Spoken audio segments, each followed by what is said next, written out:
Good afternoon, everyone. Just welcome you to this webinar. This is organised by the RTPI West Midlands and the RTPI Northwest regions. In some information quickly, you'll be automatically muted as you arrive in the webinar, so don't turn your microphone on. If you have a question, please submit it in the chat section on the right-hand side of your screen at any time throughout the presentation, and we'll do our best to ask as many questions as possible during the Q&A section of the webinar at the end. We do have a lot of attendees who've booked in, and it may not be possible to answer all the questions you might have, but we will try and aim to answer your question offline. The webinar is going to be recorded and sent to you with a copy of the presentation after this. This is a two-part seminar, followed by a session on the development management perspective on the 14th of December, and this can also be booked on the RTPI website. Now, we have two speakers today, and I'll just quickly introduce them, and then I will hand over. The first speaker will be Michael Vogt. He's a qualified town planner, urban designer, and landscape architect, and he's got over 30-year experience primarily working in the public sector as a landscape architect, urban designer, and as a planning policy manager. He's lectured extensively in the UK and Europe and has won numerous national awards for garden design. So he's collaborated on the research and development of SuDS and water-sensitive urban design, and was involved in the production of several SuDS documents, including the planning for SuDS, Making It Happen, water-sensitive urban design in the UK, and the 2015 SuDS manual. The second speaker is Sophie Tucker. She's recently changed roles within United Utilities in the Northwest. She's previously worked within their Network Delivery Directorate as SuDS manager. She's been leading work with the Northwest Regional Flood and Coastal Committee SuDS Task and Finish Group with Laura McKeating, who sends her apologies for this webinar on the development of the Northwest SuDS Pro Forma. Sophie sits on the National CIWEM convened SuDS Policy and Leadership Group, which is the pan-sector collaboration of professional bodies, local planning authorities, lead local authorities, water companies, housing developers, regulators, and academics who have a strong interest and experience in sustainable drainage. So learning from this project informed the work that Sophie led for Water UK to develop the water industry SuDS training, and she'll be championing innovative surface water management within United Utilities to help create a sustainable drainage culture and to evolve how we develop SuDS retrofit solutions to make the public sewer network more resilient to rainfall. So I want to hand over now to both Mike and Sophie, and you'll see that we've got two very knowledgeable people who will be able to take us through this. So over to you both. Great, thanks, Andy. So I think we've got that's the first slide, which would be useful to go on. Hi everyone. This will obviously be a bit of a sort of a dash through the subject of SuDS. We're not going to cover everything in the next sort of hour, so please bear with us. I've also got some notes here which I may keep on sort of looking down to just to refer to things. So please forgive me if I lose my my sort of view into the camera. This system's a very strange way of doing seminars these days. So anyway, in terms of the purpose of this session, there are a couple of primary aims of what we're trying to achieve here. One is to have a generally better understanding of SuDS, and also to have a better understanding of the relationship of SuDS to the planning process. I'm sure there will be people who are watching today who will have far greater knowledge than I have in terms of many aspects of SuDS. So please bear with us if there's material which you already know. In the same sort of way, there's a slide at the end of the presentation that has a number of signposts to information that people can go to, and really there's some great material there, incredible amount of really good material being someone who actually was involved in the 2015 SuDS manual, I have a tendency to be biased towards that slightly, but certainly if you could have a good read of that one day, and it's free to download, it's an absolutely superb document, and you could go do a lot worse than having a comprehensive understanding of that particular manual. So next slide, please.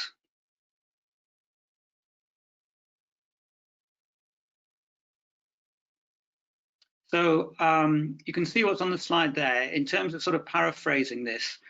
Perhaps one of the key messages that we're trying to get over in terms of SuDS and also this session is to really get away from seeing the management of water as being something which is sort of glorified drainage and a set of pipe work. I know most of us now have a far better awareness of what the subject is about than we used to have. But we need to really sort of move away from that concept and an understanding that it's the entire built environment that has a role to play in addressing this subject.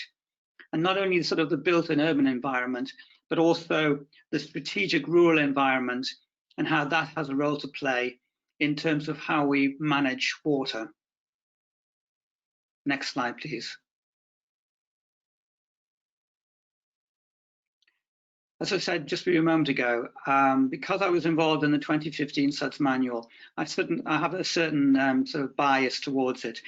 And it is my frequently to go-to place for information and also for quotes, of which this is one.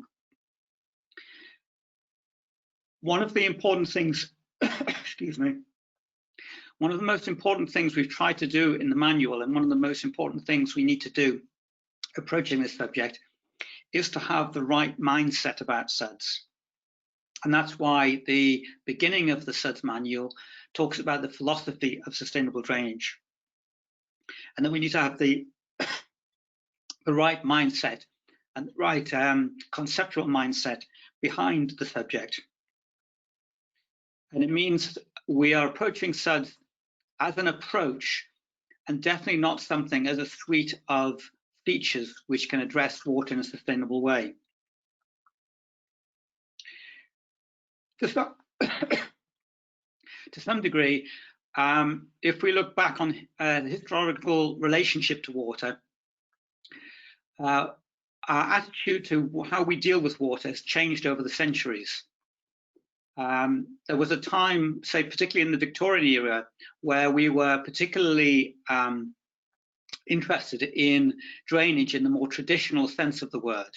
And increasingly we've moved on to times where we are understanding water for all its many benefits and understanding how important it is to deal with water in a sustainable way. And that water isn't just there to fall out of the sky and then be removed by pipes and traditional drainage. And of course, with all the issues surrounding climate change, we're extremely aware of the devastating effect of water to the various flooding incidents we've had over recent years. And it's really focused our attention on the need to deal with water in a more sustainable way, because dealing with water in a sustainable way is one of the ways in which we can hopefully reduce the effects of the damage of flooding. Next slide, please.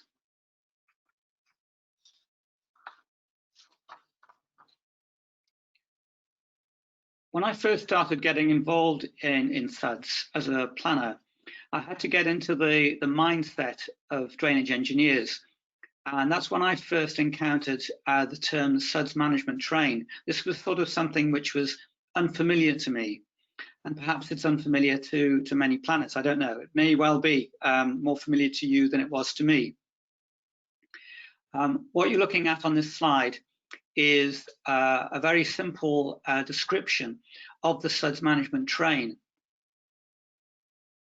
And in many ways, what we're looking at here is a version of the water cycle. The danger here is I'm going to dumb it down too much, and probably I will be, but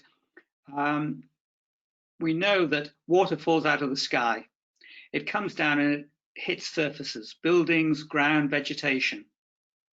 Some of that material then soaks into the ground, and some of it runs on the surface. The material that then runs on the surface then is carried away and eventually ends up in a low spot, a water body, a river, the sea. And during that process, it picks up material, pollutants, dirt. And if we're going to maintain the quality of the water, that water then needs to be treated.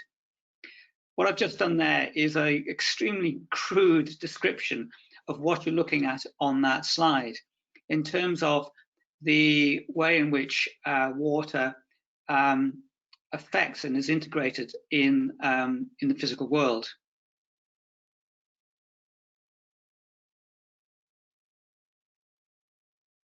Next slide, please.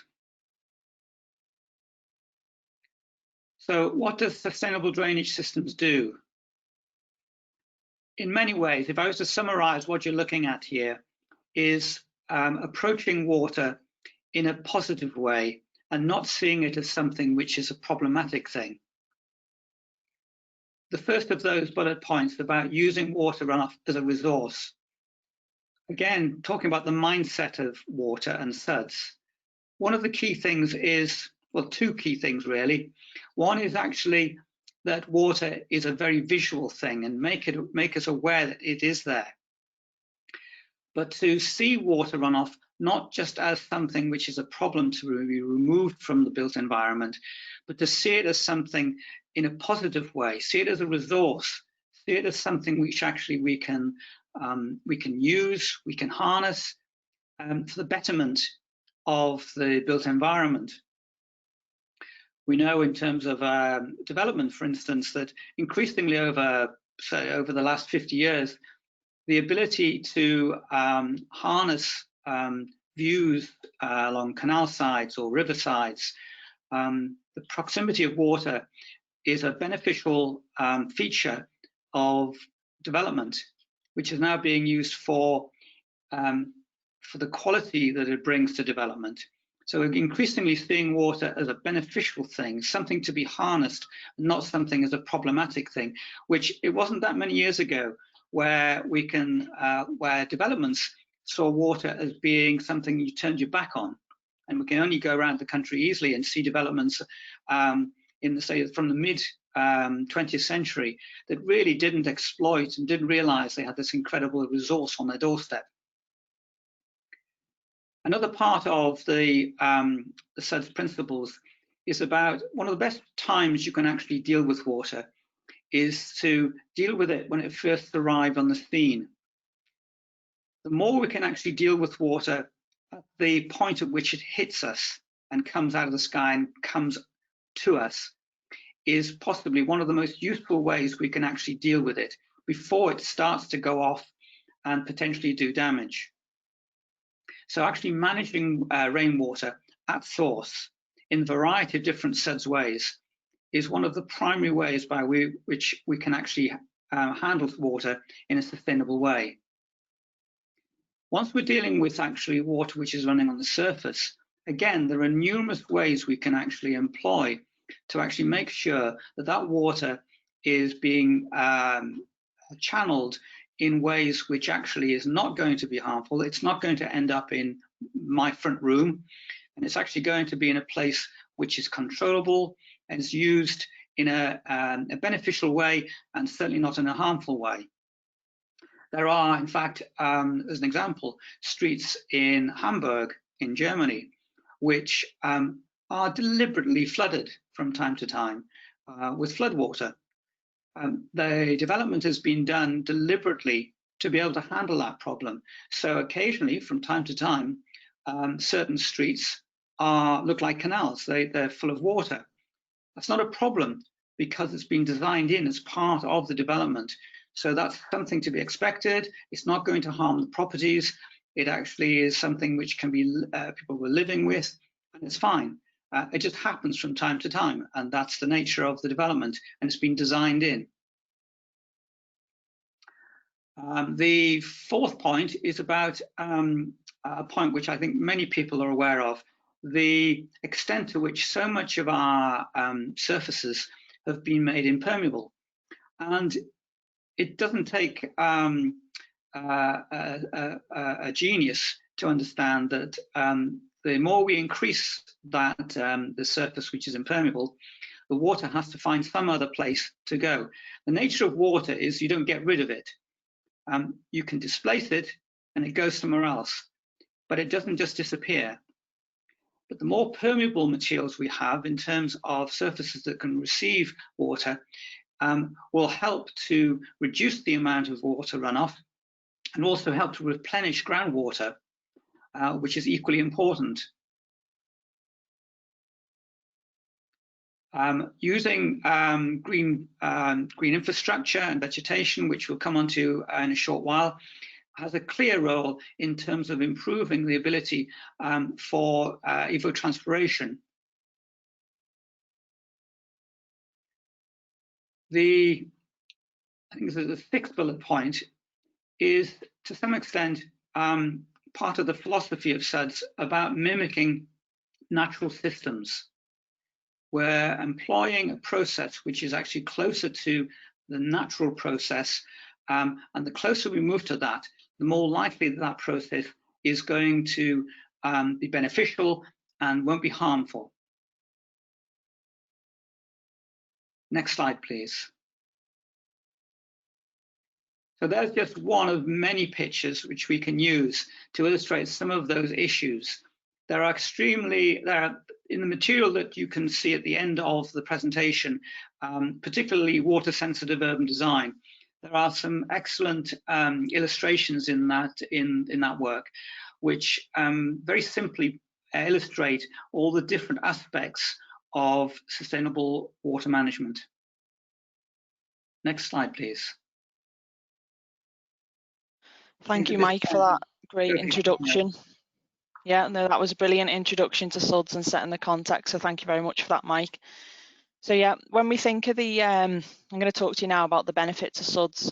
So the risks posed to the places that we live and work within England are increasing in terms of drought and flood. You know, climate change is a big challenge that is something we're all going to have to face as practitioners as we move forward. Now, SuDS, I feel, presents an opportunity to deliver well-implemented, resilient and multifunctional solutions, which are also key enablers to creating prosperous, healthy, beautiful, biodiverse and resilient places. So that's what we're going to talk to you about today. So the Syria BEST tool is a benefits estimation tool, and it does estimates based on the performance of a whole sustainable drainage system rather than individual components, looking at a holistic view of the benefits. So as Mike had sort of set the context, they shouldn't be considered quite late on at the process as drainage. When you think of down the drain as a phrase, it's typically when you consider something as a waste. This is a valuable resource and something that we need to integrate into our places. So often the 4 pillars of SuDS design are considered in terms of water quantity, water quality, amenity and biodiversity. However, this slide further highlights the multiple benefits and considers what outcomes they support. So trying to think from a sort of planning perspective, we can consider that actually there's opportunities presented through regeneration, high quality and inclusive design, town city resilience, natural capital, low carbon, biodiversity net gain, placemaking, as well as developing communities. Next slide, please. So I just wanted to introduce a site that I am aware of, which is in development at the moment, the St Cuthbert's Garden Village in Carlisle. It's an ambitious proposal for the development of around 10,000 new homes with employment opportunities, as well as community facilities and a new link road. And this is a really positive example where Carlisle have brought a team together to ensure that multiple parties are working together to deliver a strategy for the high quality integrated multifunctional blue-green infrastructure. So they're looking at it from what that infrastructure is and how it can connect, looking at the open space provision, the biodiversity net gain opportunities, and also sustainable drainage. So none of that is considered in isolation. And paraphrasing what Mike had said, it just demonstrates that right mindset at the forefront of the proposal. So it's a really positive example, and it just reinforces that the good management of land and water can make those huge contributions to creating prosperous, healthy, beautiful, biodiverse and resilient places, and making the right choices around how land and water use is planned within development is critical really to achieve these outcomes. And that can be from the strategic planning through to the design, and then thinking of the longer term in terms of construction and the whole life management of blue-green infrastructure.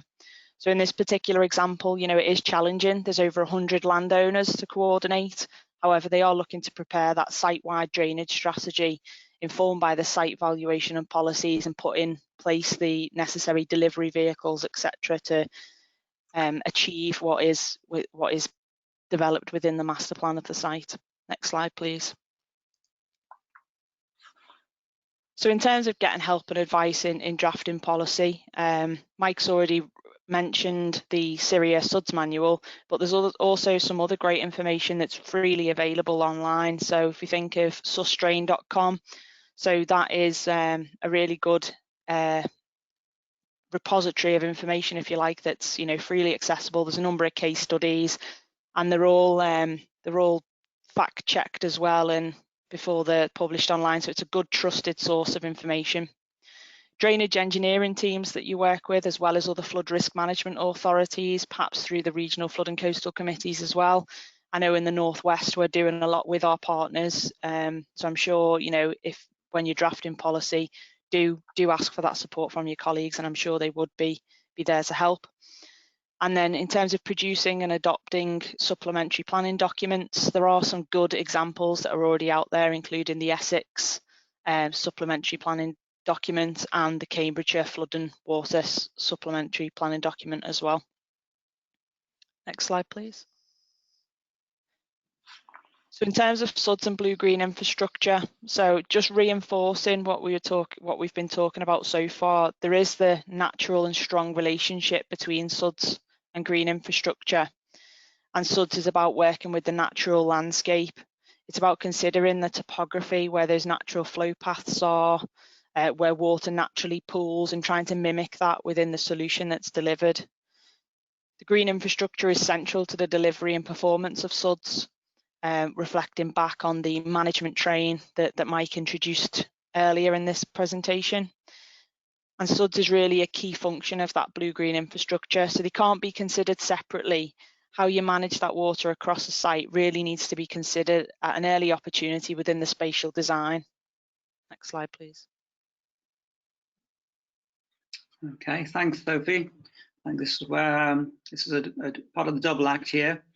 Moving on to the good old NPPF, which I presume most, if not all, of the attendees will be very familiar with.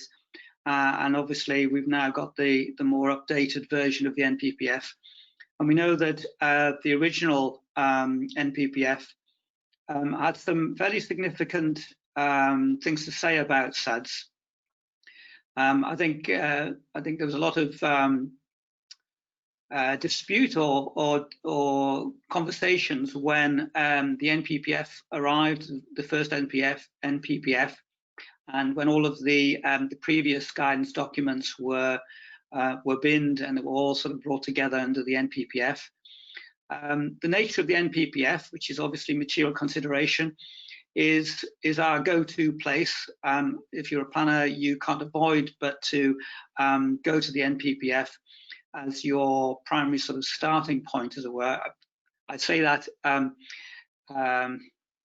with a caveat of the development plan being your first point of call in terms of assessing and judging a planning application.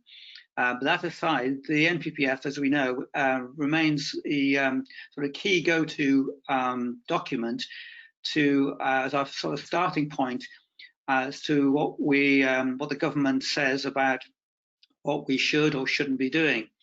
In many ways, the NPPF because it's very high level, tends to be, in my experience, tends to be a lot of obligations and a lot of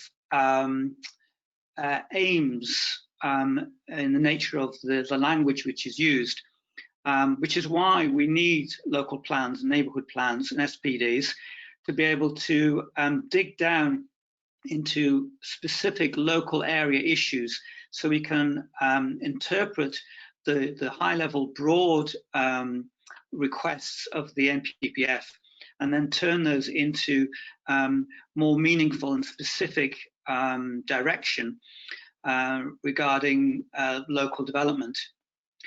The slide you have in front of you highlights a number of the sort of key paragraphs that we can go to in terms of SuDS contained in the NPPF.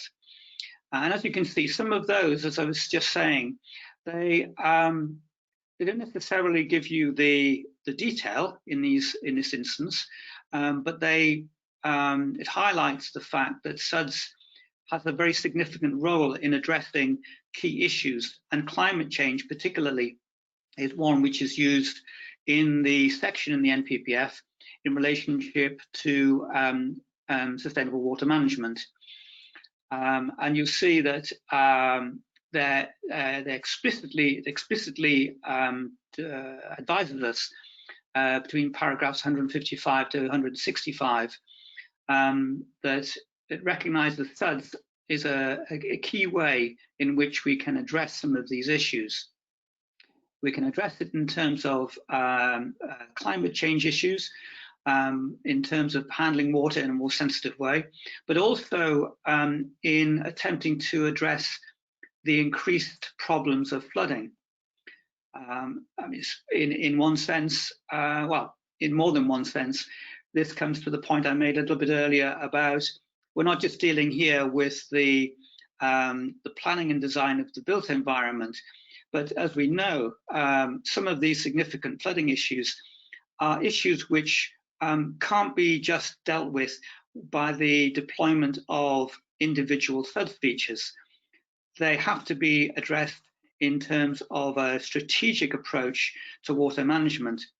And that means looking at areas at a whole water catchment area basis. So you're looking at water in a completely regional and strategic way, because if that's not sorted out, then when you come to a site individual position, then you're more firefighting the issue at that stage instead of addressing it in a regional strategic way. But having said that, it's a suite of measures here. We're talking about regional macro scale and right the way down to site-specific level. But the NPPF, thankfully, does include a number of extremely important paragraphs that we can go to every time we're dealing with issues in terms of requests, in terms of the formation of policies within local plans or neighbourhood plans, and also in terms of how we then determine planning applications. Next slide, please. Yeah, back to me now on our double act, Mike. So yeah, when we think of SuDS opportunities, you know, this slide is to just draw out that they can be created almost anywhere.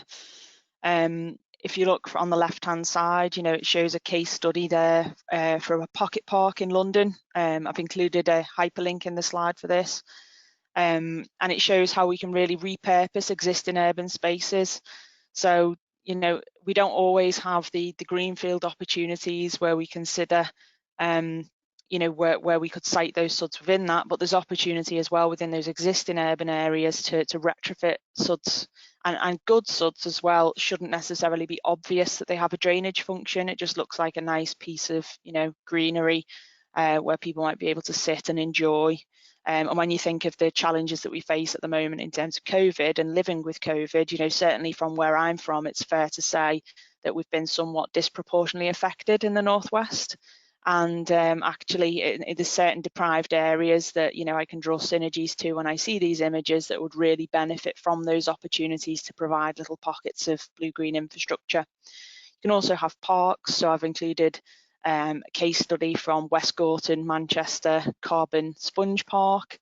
which shows, yes, they're the more obvious green spaces, and we can engage with parks teams to think, how do we integrate water management within those? I've also included the Greener Grangetown case study, and I've purposely used an image which has got the cyclist showing. And that is because one of the key drivers for this project, other than the water management, was around the reconfiguration of that active neighbourhood. It's adjacent to the River Taff.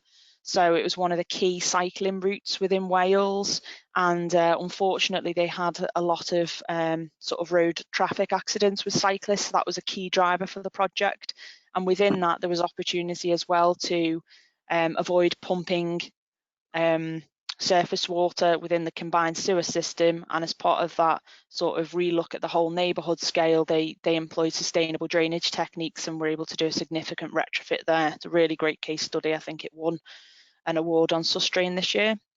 And then beneath that just shows that actually we can integrate SuDS within school environments as well. So when we think of how we how we become resilient against climate change, there's an opportunity for us all to inspire the next generation as well by considering how we can retrofit SuDS and provide green infrastructure in schools, which can provide an excellent teaching facility around those topics, but can also provide the other benefits associated with the blue-green infrastructure that we discussed.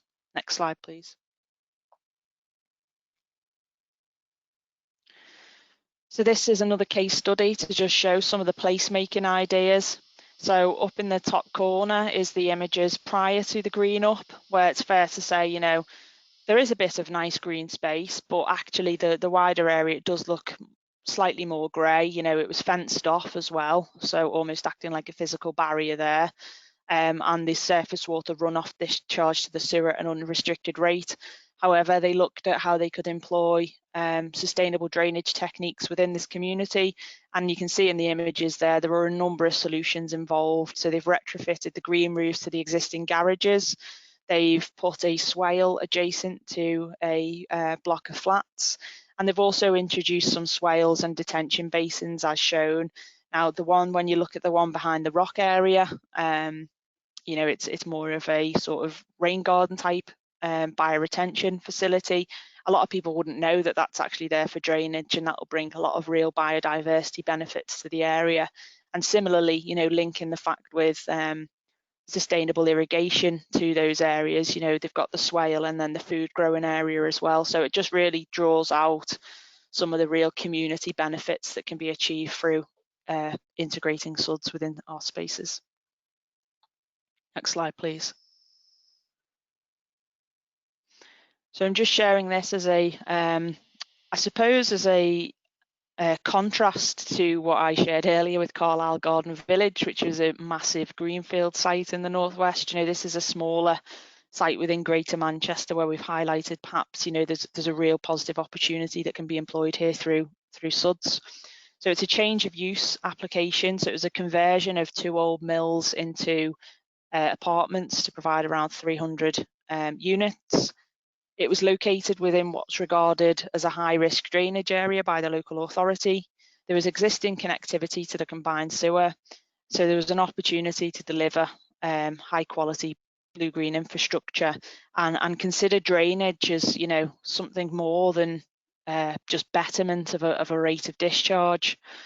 So if we look at the site, it formerly had a reservoir for the 2 mills. Is there an opportunity here to use rainwater as a resource to mimic a harvesting approach? That could be for the building management services that are employed. And when you see at the side that overgrown vegetated strip, when we think of the previous case study, is there opportunity to regrade it slightly into a shallow swale and reconfigure any roof drainage? So it just shows that at the moment you can say it's quite a grey space. You could even consider, subject to structural loading, etc. You can even attenuate water on the roof surface and create, communal roof areas. But it just feels like here, there's a real opportunity to consider SuDS and green infrastructure holistically to almost provide almost a new little gated community. And from my personal experience of living in a flat, especially during this time, is that actually it's really important that we've got access to some of these spaces. Next slide, please. So this is just to introduce SuDS components that are now considered to be adoptable under Section 104 of the Water Industry Act.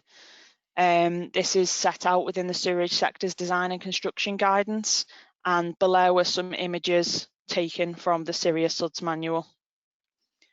So the swales, rills, bioretention, ponds, wetlands, basins, infiltration basins and trench and filter drains can come within the, well, are considered to come within the meaning of a sewer and therefore can be adoptable. So within that document, it talks about for something to be considered as a sewer, if we think of 21st century drainage, if it's got a channel to convey flows, if it's serving domestic hard standing services, so your land pertinent to buildings, to convey and store flow and return it to a lawful and effective outfall, then actually it was considered that a lot of these components can follow that meaning, therefore they could be considered for adoption under Section 104 of the Act. And I just wanted to give mention to that because adoption has somewhat been perceived as a barrier to delivery of SuDS in the past. Next slide, please.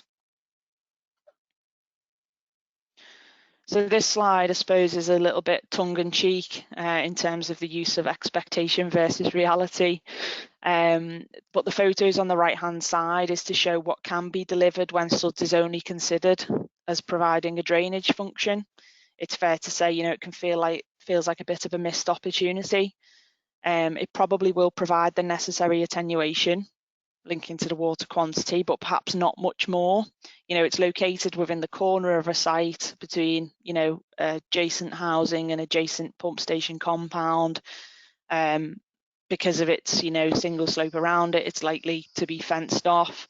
So it's just to highlight really that what we've talked about today is, you know, this is exactly why sustainable drainage shouldn't be considered like conventional drainage. It isn't detailed to be sorted later following an established housing layout.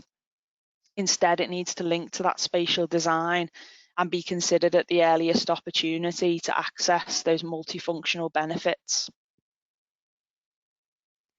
And I suppose reinforcing what we're here today to talk about is that stronger policy is needed really to facilitate and drive better integrated design and maximise those opportunities. Next slide, please.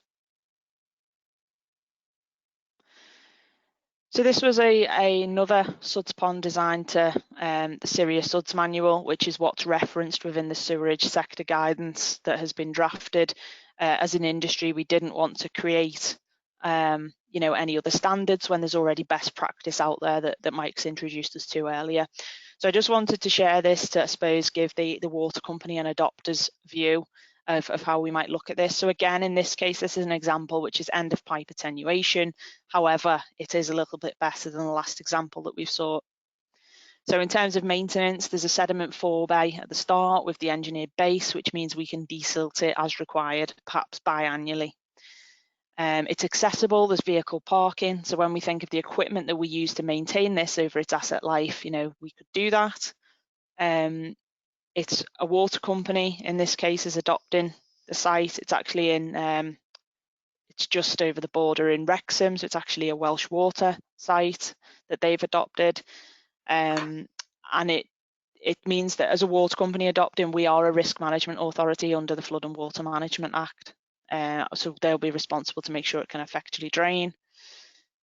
In terms of health and safety, it's visible and overlooked by properties. It's got fencing, but it's not inappropriate fencing. Sometimes you see people propose fencing similar to a pumping station compound, which if that's the case, there's something fundamentally wrong. So that's just to prevent the toddler access. However, there's gates for it to be open, to be utilised as an amenity. So that pond holds permanent water.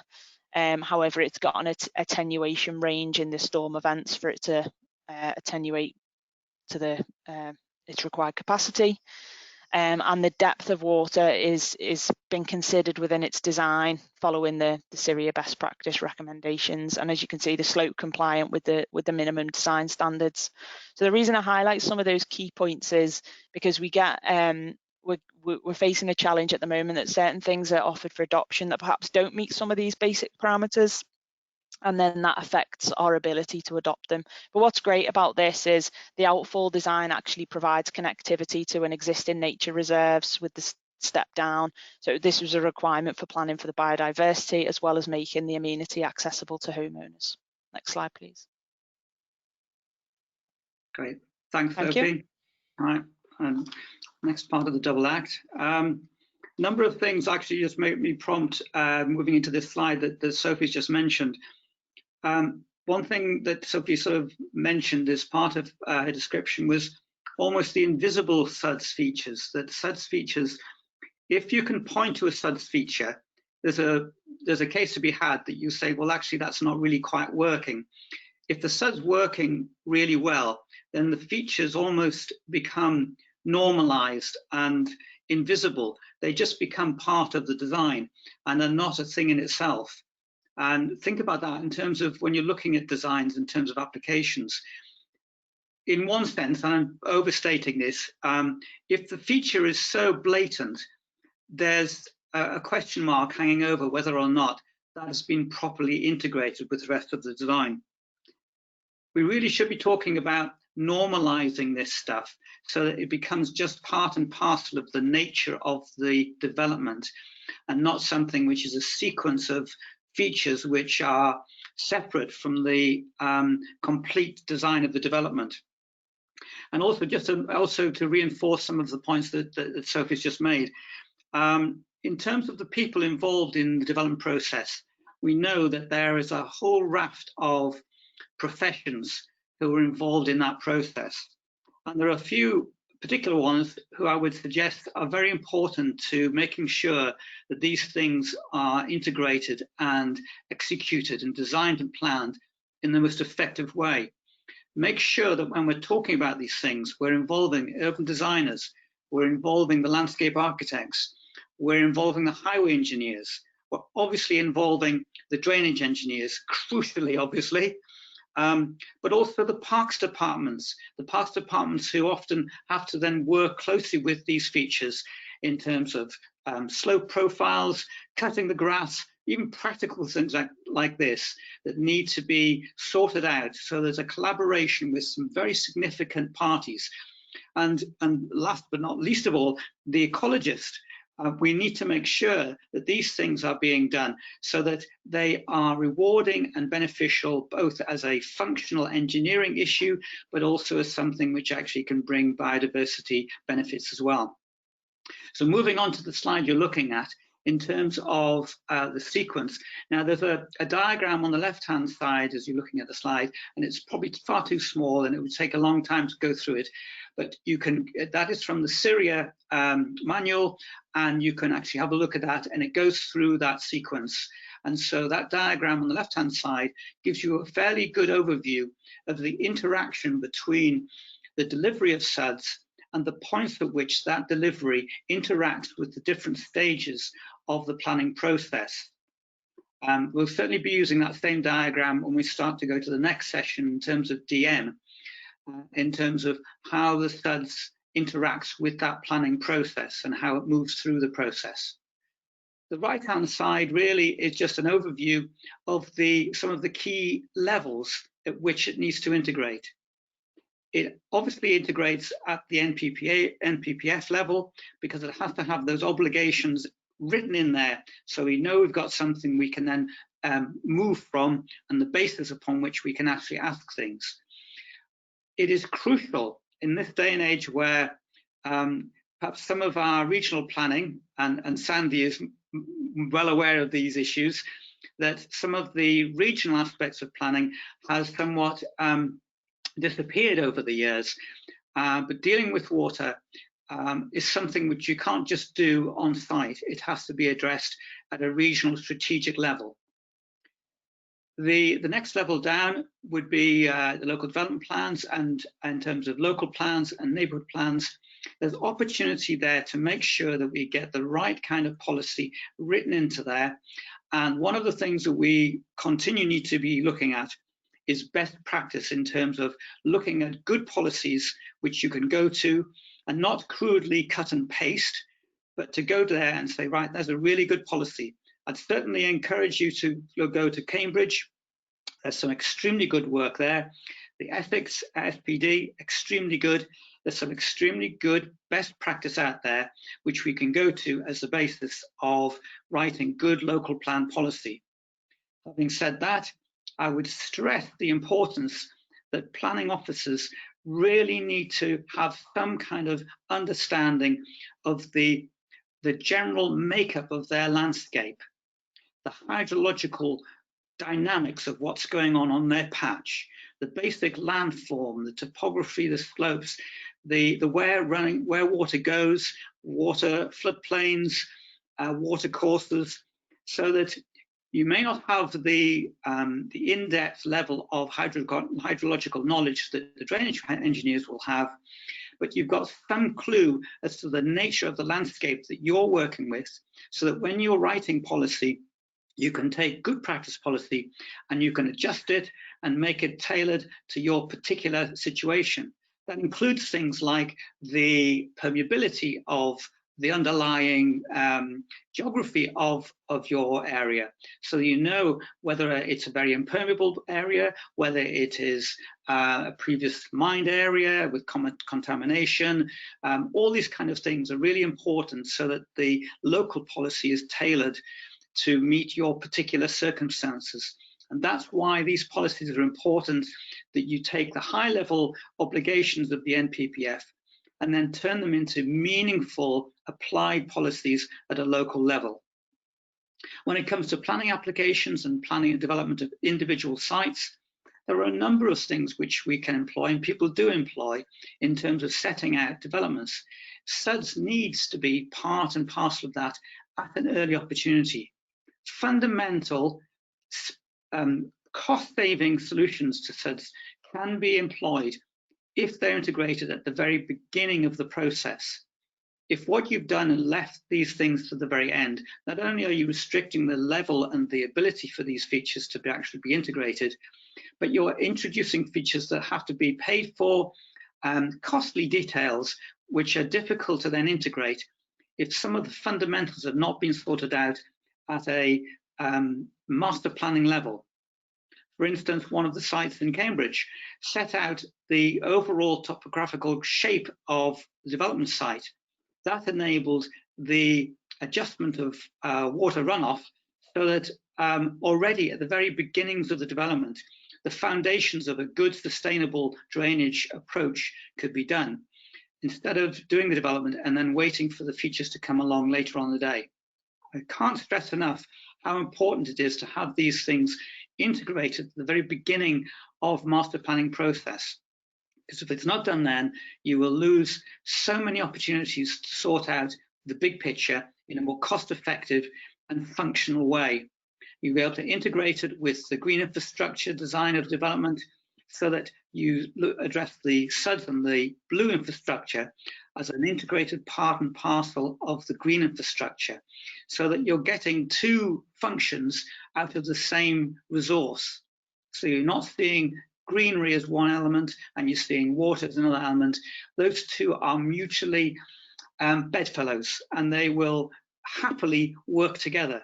And you're getting two fundamental functions going ahead in the same geographical space, serving each other's benefit and the benefit of the quality of the development.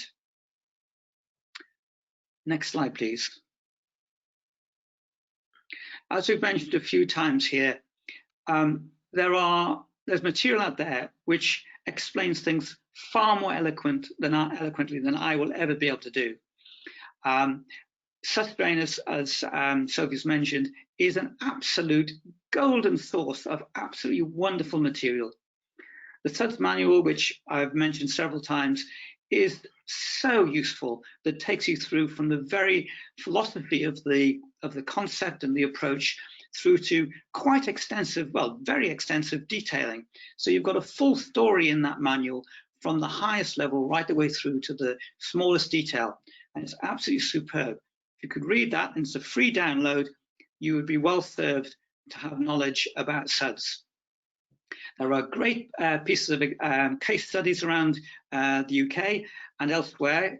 People know about places like Rieselfeld in Freiburg or Malmö in Sweden. excellent examples, European examples, and there are excellent examples in the UK. And there's excellent examples of SPD, which we can go to as a basis of material which we're going to have for our local plans. And then finally, the document on the left-hand side, water sensitive urban design in the UK. There's a link there to a YouTube video, which is a summary, a sort of a cartoon YouTube video of the contents of that very, very slim report. It's only that thin. There it is, the paper copy. Absolutely superb document, which gets us away from looking at drainage as a drainage pipe system into something which is part and parcel of the integrated part of the design of places. So I think we've come to the end now. I think, Sandy, if that's correct. Yep. Yeah, that's great. No, thanks, Mike and Sophie. We've got just under 10 minutes to go. There's some questions come in. I think one of them, first one was about, can the slides be shared? And I think, yes, they will be shared with all attendees today. And I think you've covered some of the ground on one of the other questions, which is, what does good look like in terms of a strong local plan policy for multifunctional SuDS? And I think both of you have covered that in quite a strong way. And in some ways, Sophie, I was particularly interested when you talked about the Carlisle Garden Village. And in some ways, I wondered how that collaboration came to, because you mentioned 100 landowners and how they came to agree that local plan policy to make that work. Yeah, so with that approach as well, that's somewhat ongoing at the moment. But yes, Carlisle have done an excellent job as the City Council in bringing a number of parties to the table to set out that policy context for the site. So as I say, that is still ongoing. There's been an element where they've, in terms of the supplementary planning document, which is in development, they've looked at their existing local plan policy, but because of the extent of that site, they recognise that it needs to be fit for purpose for the long term as well. Mm. So it's almost looking back at what they've got now and also forward looking at, you know, the local plan policy that will be in development over the next few years for that site. But yeah, just a really positive approach. I think they've had to consider in terms of just knowing the extent of that challenge, how do you bring them all together? And I think they've got some sort of memorandum of understanding. So they're having that conversation with the landowners way before, you know, considering getting an actual developer on board to deliver that site. And they just are looking at a lot of those tools, if you like, that we've talked about today to make sure that what they have at the outset is actually delivered through that development site in particular. Oh, that's good. That's good. I did wonder in my mind, you know, given that Carlisle has suffered such severe flooding problems over several years, that actually helped to bring the various parties together on a more positive footing. It's interesting, really, because it's probably fair to say that is one consideration, but it's certainly not at the forefront. I think they have looked at it far more holistically in terms of, you know, the existing green space and the wider functionality to connect those spaces, you know, how they can develop almost active neighbourhoods by having these, you know, various communities that are going to be developed. And then one aspect of that, of looking at the, you know, the blue-green infrastructure in a holistic way, is considering as well the drainage. So acknowledging the fact that, yeah, they have, there's a number of flow paths and flow pathways and stuff like that they'll have to consider within its layout. But it's identifying that early and considering, you know, what happens now and how do they try and mimic that within that site layout design. So it is a really positive approach, but it's very much ongoing as well. Right. One of the other questions that's come in was basically asking to say a little more about the extent of adoption of SuDS features and examples of good SuDS schemes. I think, again, you know, there's been a number of examples through the presentations of where that's been applied, and I think I'd encourage all the you know, people who are listening into this and watching this today to follow the links that Mike has provided at the end. To do that. But Mike, in terms of policy, what other tools or what steps and how to get the local politicians to actually buy into the necessary adoption of SuDS in their local policy documents? Is there something else that can be done on that? Well, in a funny sort of way, this doesn't quite answer your question first, but when I was involved in the Syria work for several years, we kind of jokingly said that it's interesting how flood events tended to be, in a kind of a perverse way, quite beneficial from the point of view of promoting SuDS, because they focused the mind of the mind of the public in terms of the importance of dealing with this issue. So in kind of a very, perhaps a black and a perversive way, these flooding incidents we've been having has raised the profile of the need to address water in a more sensitive and controlled way. And simply shoving it down a pipe as a certain diameter, which is being exceeded left, right and centre, is clearly not proving to be the answer to these things. And we've got to come at it in a more sensitive way.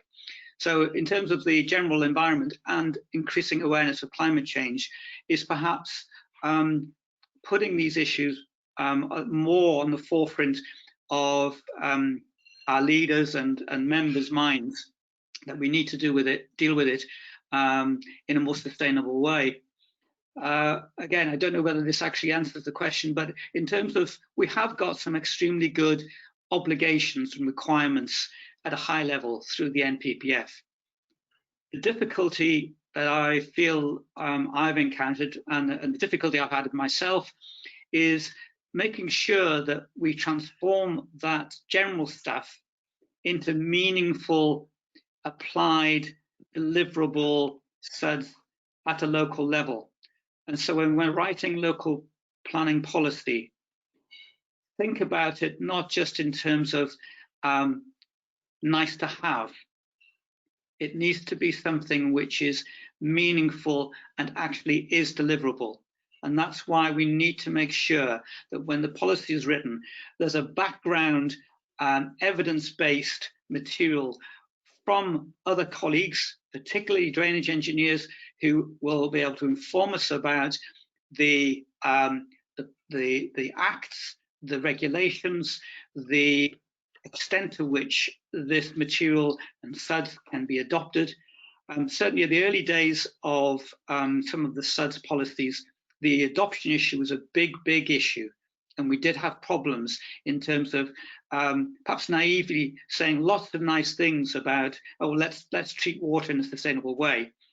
But then finding that we were requesting things on site, and people were coming back to us and saying, well, that's well and good, but it's got to leave the site at some point if it's going to sort of discharge, even in an emergency or exceedance. And we've got to know where we stand in terms of the adoption issues. We can hold water on sites, which is a great thing. We can do all this, but if water leaves the site, what is the situation in terms of adoption? And what is the adoption process on the site itself? We're far better on this now than we used to be. But writing policy which actually is meaningful and actually is can be applied. There's nothing worse than giving policy to a DM officer who then is faced with this, assuming that the local plan is adopted.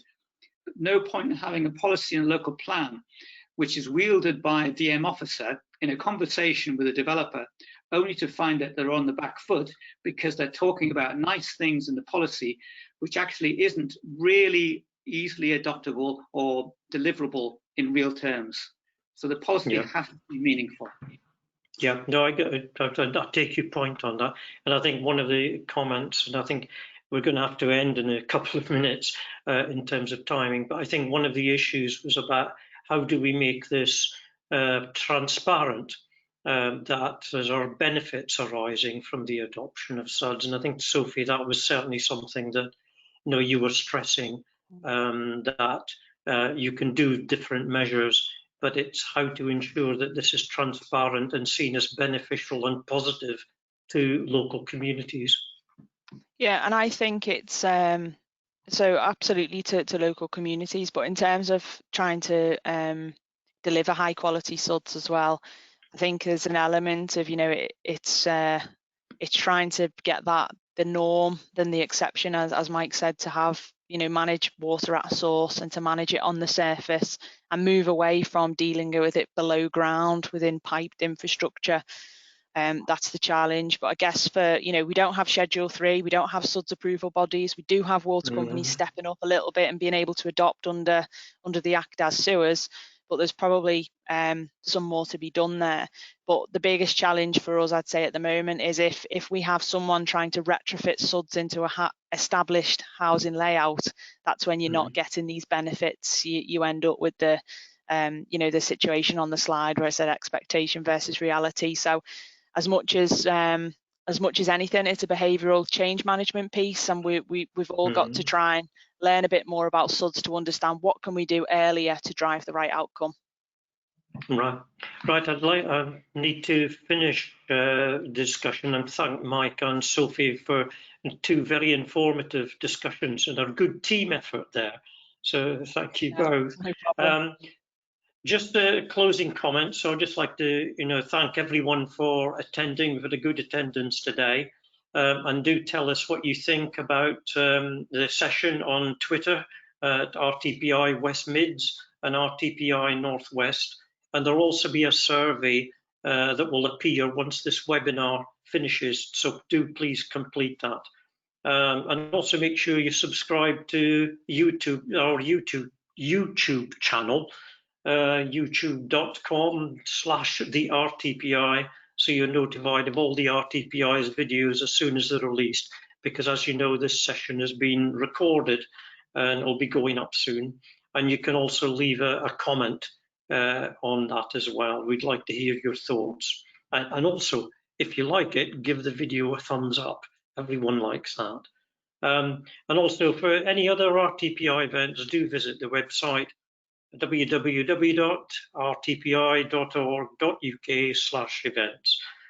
So I'd just like to thank everyone again and keep watching. Bye. Thank you.